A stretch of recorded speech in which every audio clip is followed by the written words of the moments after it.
একবার আর কাপুরুষা মরে বারবার।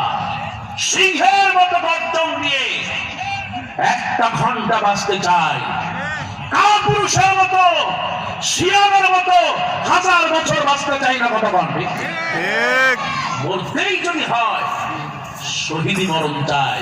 খুশি হবেন কে? মুসলমান যারা বলেন খুশি হবে কে? আল্লাহ।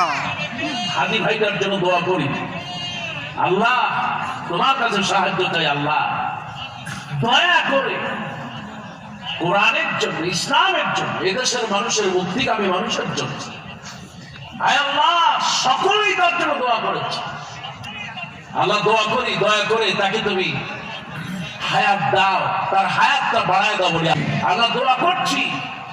সেজন্য হাসপাতাল থেকে ফিরে এসে ইসলামের জন্য, কোরআনের জন্য, আল্লাহ দ্বীনের জন্য কাজ করতে পারে বলে না আমি।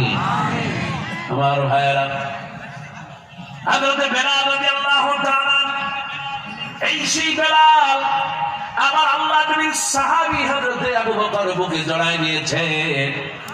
আর এবার বললেন, ওরে বেলালের মালিক, তুমি তো বেলালকে চেনো নাই, তুমি 200 দিরহাম চেয়েছো।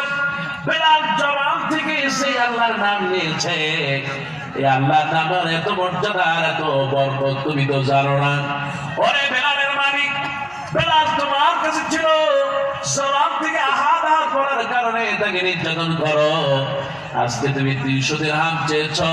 বেলালের এত মর্যাদা, যদি তুমি 200 দিরহাম না চেয়ে 2000 দিরহামও যদি চাইতে, আমি আবু বকর 2000 দিয়ে কিনে আমি বেলালকে স্বাধীন করে দিতাম। জোরে বল সুবহানাল্লাহ।